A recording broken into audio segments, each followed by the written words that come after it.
evening, folks. It is June the 24th. I'm Chief Meteorologist Tim Pandajis. This is Hurricane Hub Live.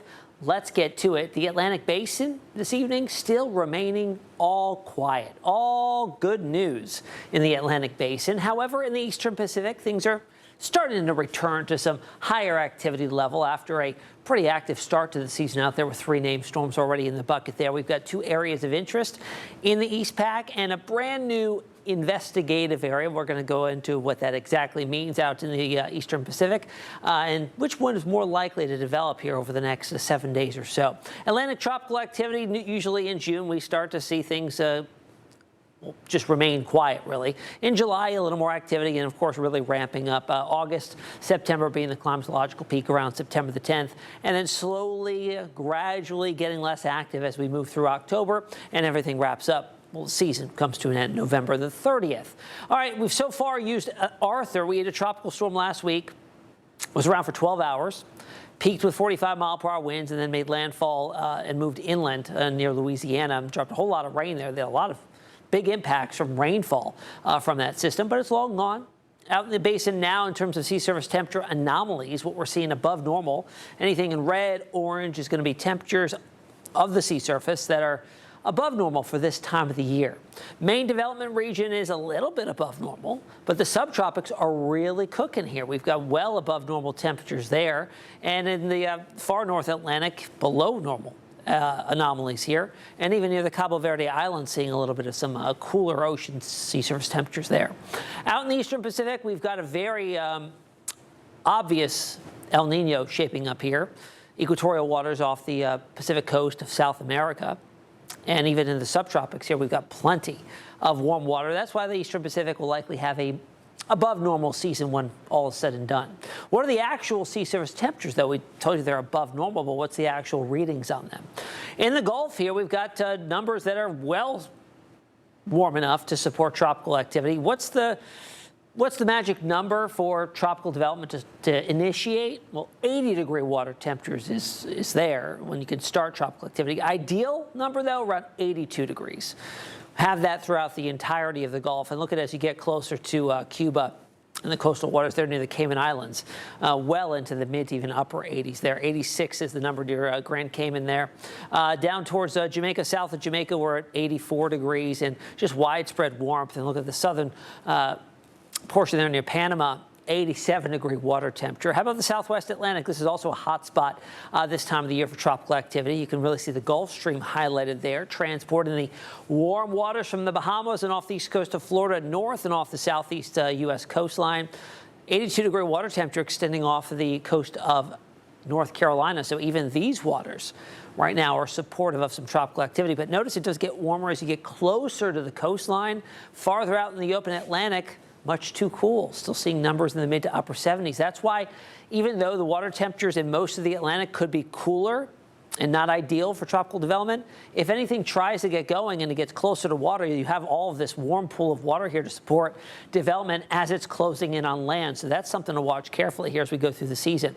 All right, we've got a dust plume that is now over the Windward and Leeward Islands. Watch this plume as we go forward. It does make it over the Western Caribbean into the Gulf and then moves up and over southeast Texas and into the deep south. So we could be looking at some dusty skies here, reduced air quality, and hazy skies here as we get into this upcoming weekend and early next week there. That moves inland, dissipates, and then we've got another very large plume emerging off the coast of Africa and ejecting its way westwards. Again, this acts to keep ocean temperatures on the cooler side because it's doing a good job of absorbing and deflecting some of the inbound radiation from the sun that would otherwise be warming the ocean surface.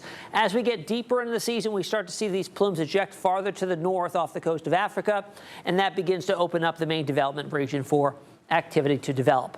Now, as we head into July, July is next Wednesday, a week from now. And the areas that we look for development in July, second month of the 6-month season of the hurricane season, remains the same, really. The Gulf is always open for business. The Western Caribbean, also a hot spot as we head into July. Southwest Atlantic, no joke there. We usually find some activity developing there and moving up along the southeast coastline. And then in July, this is a change. The western portion of the main development region begins to wake up and we start to see seedlings, African easterly waves come off the coast of Africa, hit this area that at this time seeing those plumes of dust moving off to the north, opening this up, and we could start to see some long track hurricanes developing in those areas and moving westward towards land. Now, in terms of which month is the most active in terms of named storm development there, no surprise, September, around the peak of the season, sees about a third of all named storms occurring in the month of September. In June, only 6%. In July, a little bit better, a little more active at 8%. But then you ramp it up in August to 27%. And on the other side of September, you're at October at 17. And look at November, barely any. It's the slowest month of the 6-month season overall. 5% of all named storms develop in November as we wrap things up. So we do have a long-range tropical outlook put out by the Climate Prediction Center here, and I'm starting things out with the medium-range 2-week outlook here, taking us through the first full week of July. Nada going on in the Atlantic Basin, the long-range outlook. However, the Eastern Pacific does point to a low-grade opportunity here for some development, and this is round and about the area that we're already watching 2 tropical waves there. We'll get a little more in depth than that when we observe the Eastern Pacific coming up. But jumping out another week, putting us now into the middle of July, still in the Atlantic Basin, nada. Closed for business for the next 2 weeks at least. And then we've got another highlighted chance here, more moderate opportunity. There's Hawaii, so well to the south and east of Hawaii there, but a better opportunity for development in the Eastern Pacific over the next couple of weeks. So that's the latest out in the Atlantic Basin. We're going to dive a little bit more into the Eastern Pacific when I see you again after a quick break.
All right, welcome back, folks, to Hurricane Hub Live. Let's get over to the Eastern Pacific, where we've got a little bit more activity out there. Notice several tropical waves. Definitely much more activity out here than what you saw in the Atlantic Basin, where there's literally not even any convection. We at least have that here with the warmer sea surface temperatures in the Eastern Pacific at this current time.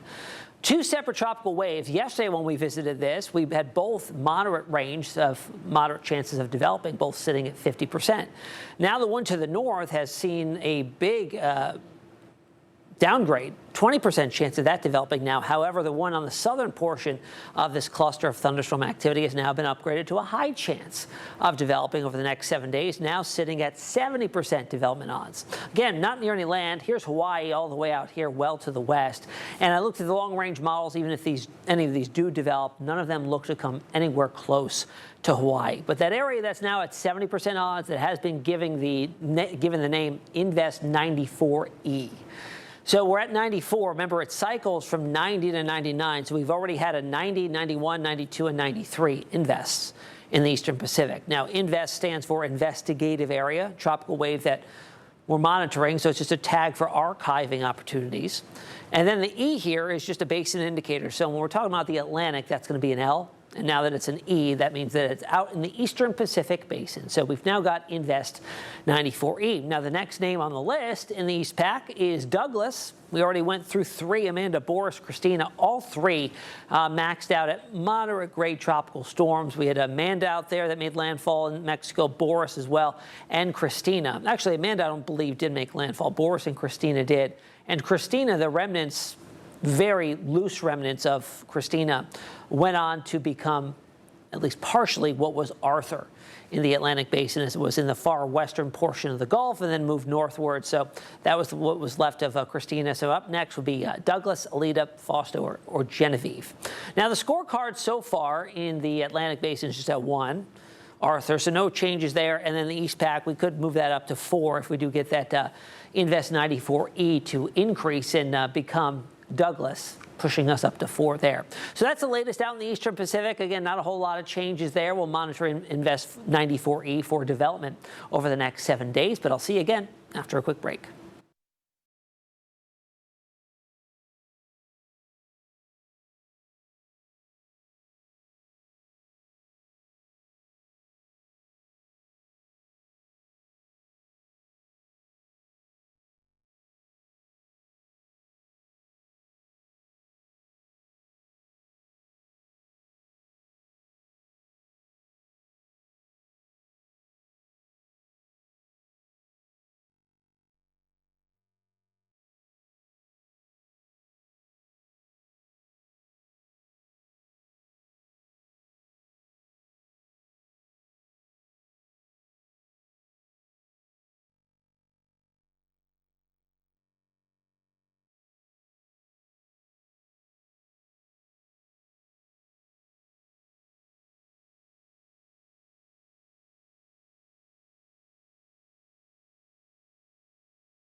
Welcome back to Hurricane Hub Live. As you know, the Atlantic hurricane season is well underway, and experts say now is the time to prepare for any storms that may develop as we go through the rest of the season.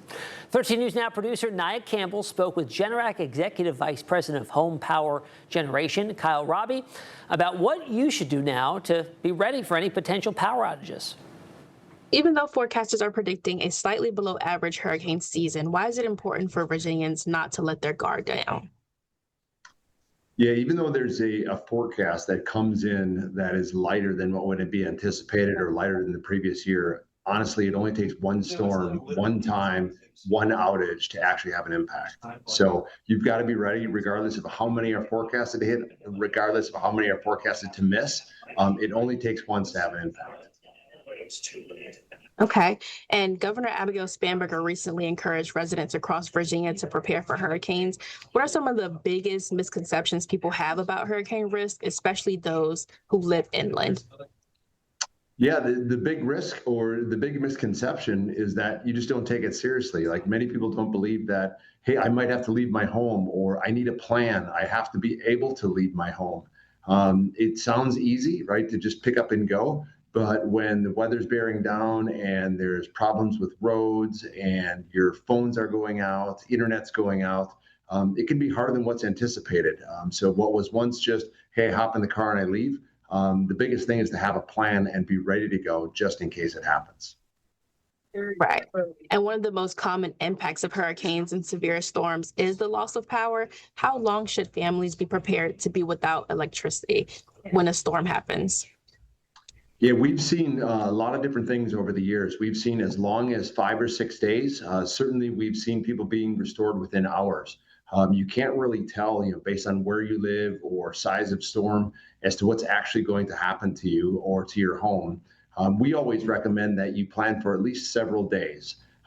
What sometimes is a very simple outage, and you think, hey, I'm just on the edge of the storm, or to your point before, maybe I'm inland. That doesn't mean that a transformer or a station miles upstream hasn't gone out and you could be out for days. So we always recommend make a plan for several days. If you don't have to execute and actually be without power for several days, that's great.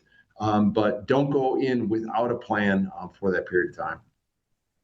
Gotcha. What are some essential supplies that families can have on deck in case they lose power for those days?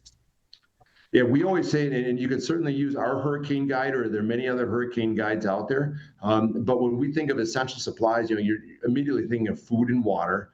But the other things that become essential to you are just, hey, how do I operate every single day? Which means my cell phones, which means, hey, do I have my television and TVs unplugged, right? So that things don't short. So when the power comes back, I do have communication. Those are really, the big basics is food, water, communication, and then certainly heating and cooling. As hurricanes come through, generally it's pretty warm after a hurricane comes through, and you want to understand, do I need air conditioning? How am I going to keep my home dry with fans or cool with my air conditioning that may or may not be powered? Gotcha. Is there anything that homeowners can do right now to reduce the likelihood of storm-related damage and power disruptions, like backup generators or anything along those lines? Yeah, you really can't, change whether your house or your dwelling is going to take damage or go without power. So as we've been talking here, you want to be prepared, and you can purchase, and we certainly recommend at Generac, purchase some sort of backup solution if you're in the hurricane zone. For some people, it's a permanently installed generator that turns on automatically, and it's connected to the natural gas pipeline, and it will run essentially for as long as you have fuel, which in many cases, and in almost every case, your natural gas lines never run out. They continue to pump even through storms. For those of you that would not select to go home standby, there are certainly portable generators, which you see those every single day in your home centers, in hardware stores. And while those can be very, very effective for specific devices, they do bring with them a little bit of concern and just care that you need to have relative to running an engine that produces carbon monoxide while it's producing electricity. So it's very simple to operate. You just need to make sure that you move it away from your home, away from any open windows, and have plenty of fuel available. Typically, when you have a portable generator, a tank that you fill up will last anywhere between 6 and 10 hours. So you want to make sure you've got extra gallons of fuel around to be able to go through those 2 to 3 days that I talked about earlier. But both will really get you through different experiences. Obviously, a home standby turns on automatically when the power goes out and turns back off when the power comes back. Portable generator, you have to make sure you're ready to go. You have the cords, you have the gasoline, you have to roll it out, make sure there's a place that you can put it, that you can safely put it, and then be able to turn it on and power it up. So there are things that you can definitely do to be prepared based on where you live and what your situation might be. Okay, you answered a couple of my questions. I guess what I want to ask now is, what types of storm damage do you see most frequently that really knocks people's power out? Like, is there anything that people can do, like chop down nearby trees or any type of preparation that they can do right now? Yeah, you can do a little bit within your own property. You can make sure that your trees aren't on power lines. But I would say this, right? When the storm comes through, in many cases, it may not be your home where the damage is actually happening that causes the power to go out. If it is, and you do have a tree that goes down on a power line nearby, one of the things we always say is just leave it alone, right? You don't want to touch it. Like there are professionals and the utilities that come in and take care of that. But relative to your home specifically, what you can do is just have that generator available and make sure that you're ready to go. If you do have a generator already, there are a couple things that we definitely recommend. If it's a standby, just make sure shrubs aren't close to it, right? Make sure the battery's good to go. They do start with a battery. Make sure you've tested it. Many of the homeowners that have a Generac, they're connected to them on their phones, right? So check your phone and make sure that it's ready to go. If it's a portable, almost the exact same thing, right? Make sure you've got the gasoline. Some people who have had portables, they let them sit in their garage for years, and then they bring them out and they are concerned or they don't have one that works. So even though it seems like, hey, I shouldn't have to go check it out, right now, as we're sitting here in June, you want to go check that portable out. You just want to start it, run it for 5 minutes, make sure the fuel is fresh, make sure you've got the right cords. So kind of go through the exercise of having an outage before you have it, and you'll be far more prepared when it actually comes, along with just writing down that plan of, if I have to leave my home, where am I going to go to? Where am I going to get water from? Do I have enough food? So actually, thinking through and just running that exercise of, when an outage happens, here's the 10 things that I want to make sure I know what to do. And then when it comes, you're far calmer, and you execute much cleaner, and your family stays safe. Thank you. I love that you mentioned the communication plan, the family communication plan, because that was another one of my questions. Is there anything else you want to leave with the viewers that can help them in case a storm does hit their home? Yeah, the one thing that we always tell people, and whether you have one of our products, a portable product, an install product, no matter what, think safety first. Most people that have homes, they really don't want to leave, and that's natural. You want to stay in your home. But just understand, and put safety first. Even if you have that generator, if there's water coming in, or the water is rising, or it looks really dangerous, there's nothing wrong with leaving, right, to a family member or a friend's home, to a hotel, and coming back. It's obviously the absolute safest move. But we hope that products like standby generators, portable generators, help keep you in your house so that you don't have to leave. But number one priority, just put safety in your mind first. Number two, just write down a plan, even on a piece of paper, and walk through the exercise, and you'll be in really good shape when the storm actually arrives. All right. Thank you so much for joining us today and just giving your feedback on how to stay hurricane prepared. Fantastic. Thank you very much. All right, we'll see you on the other side of this break.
Welcome back to Hurricane Hub Live. Have you ever wondered how powerful storms come to be called by names like Katrina, Sandy, or Andrew? Meteorologist Evan Stewart uncovers the fascinating story behind the naming of hurricanes. Years, the National Weather Service has named tropical systems to reduce confusion when two or more storms occur at the same time. But naming hurricanes dates back hundreds of years.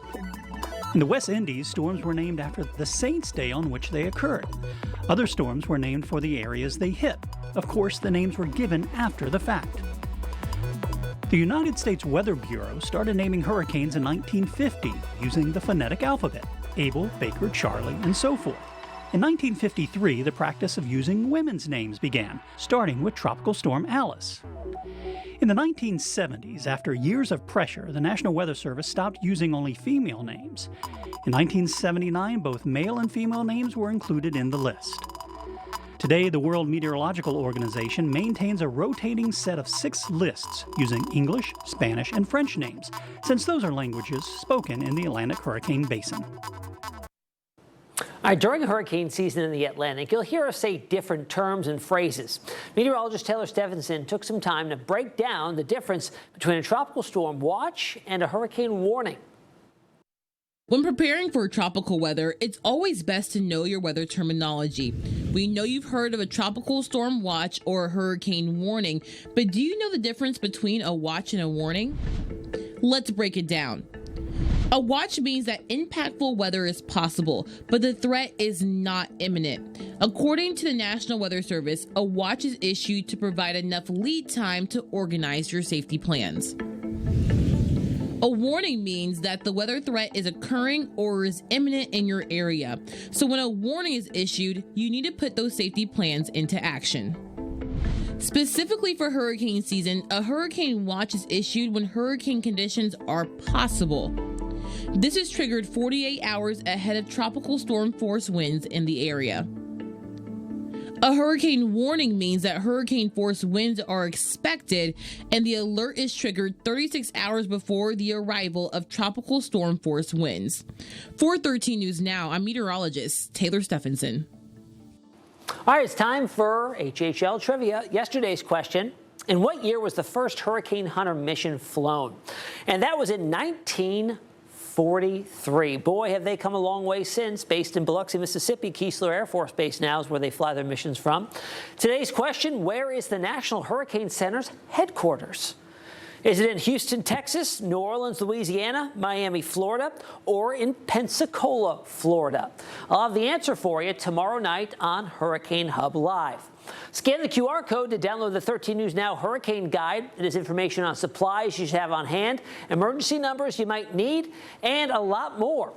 We'll have the answer for your tropical trivia question tomorrow night on Hurricane Hub Live. Remember, it is every night, weeknight, at 8 p.m. Eastern Time. We'll see you back here Thursday night at 8.